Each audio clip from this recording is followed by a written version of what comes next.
The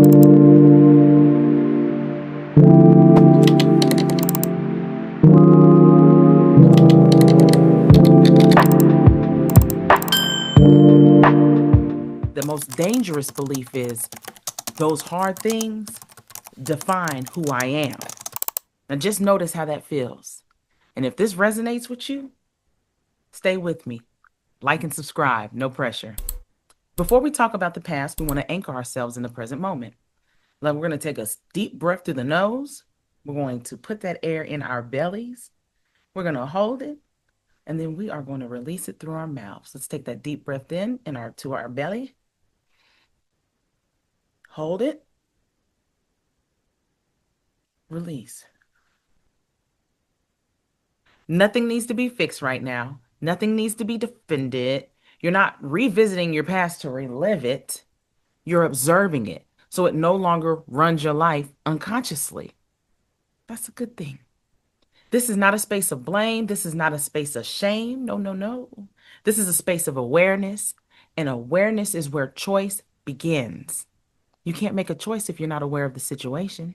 I'm simply Bettina, mind architect and lifestyle design strategist, and you have just entered a space where transformation is elegant, intentional, and grounded in truth.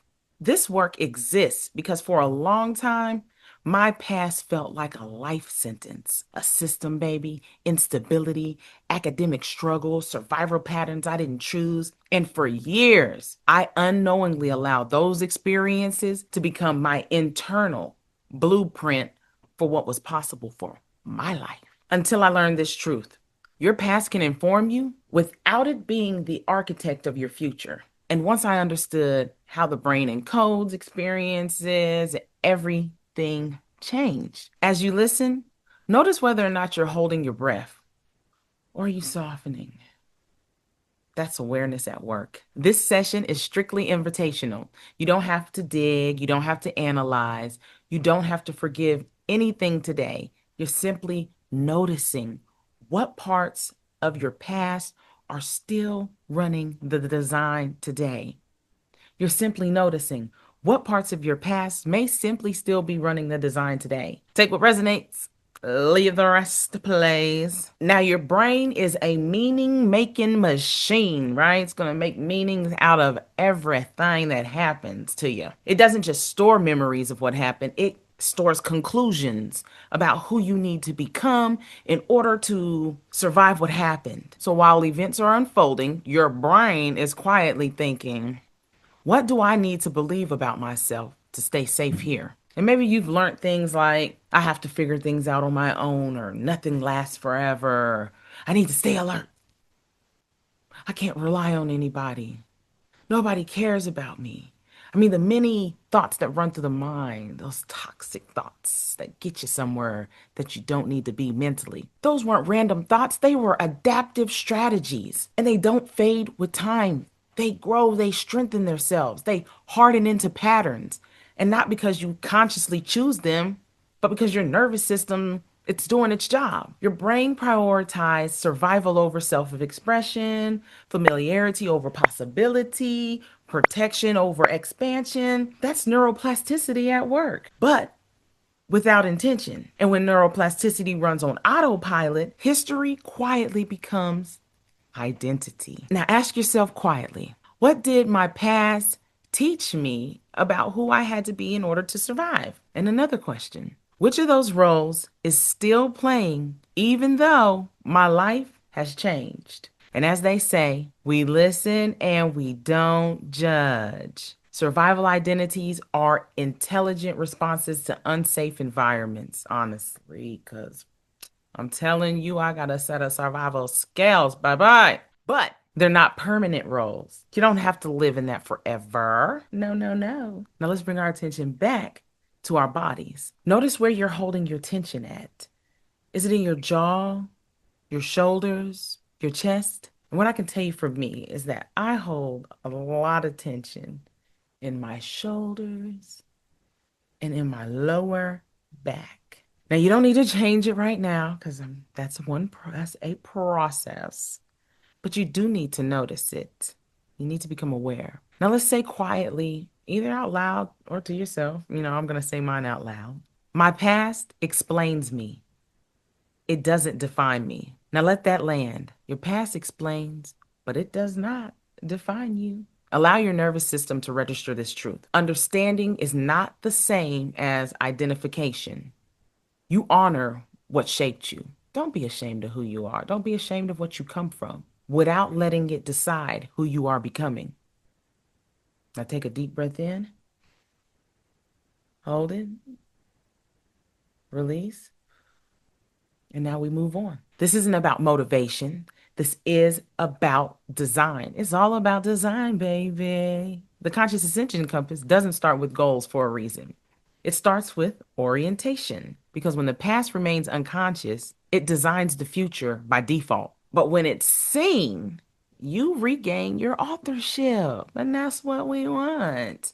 Let's make this practical. And I'm not going to ask you to grab a pen because this isn't a class. However, I do want you to hold this internally. You can grab a pen if you want. I'm a pen and paper girl. I stay with a little bit of. It's up to you. I don't know what you're doing right now. So if you have the availability to grab a pen, your phone, your notes, your app, or just do this internally, okay? Now complete this sentence without overthinking it. Because of my past, I learned to in order to feel safe. Some examples, or you can choose your own, would be to stay in control, stay quiet, stay useful, stay alert, stay independent. Those are your options. Now, think of one phrase, not your whole story, just the pattern that you notice. Do you notice that you have attachment issues? You're needy? Do you have withdrawal, avoidance issues? What patterns do you consistently exhibit? Now, this is not who you are. This is the blueprint you were handed. Now, thinking about that phrase you just thought about, or you possibly wrote down, ask yourself, is this a survival strategy or a value I want to keep building around my life? And again, remember, we listen and we don't judge, just clarity.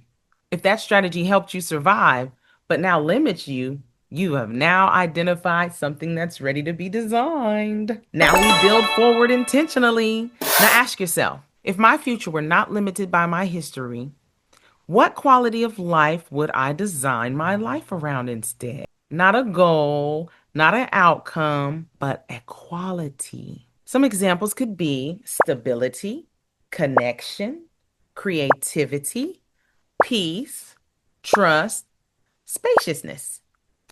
Just choose one. Then complete this sentence. The version of me I'm becoming prioritizes connection. Put your word in there. That sentence is your North Star. Now take a deep breath in. Hold it. Slowly release. And say quietly, I am no longer reacting from who I had to be. I am designing from who I choose to become. Can I say that one more time? I am no longer reacting from who I had to be. I am designing from who I choose to become.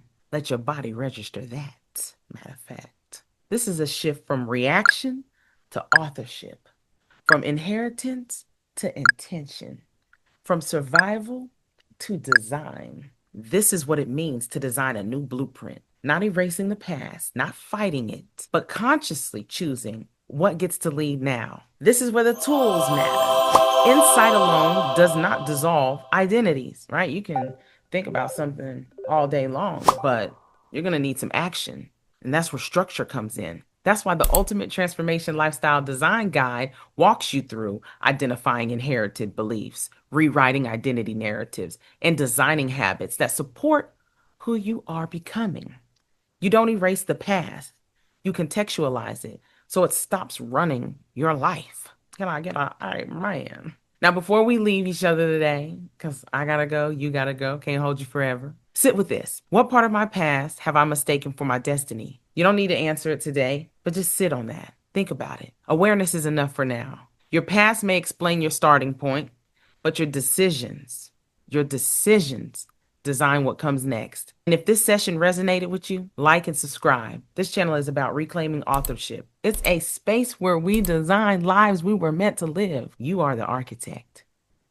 I will see you next week.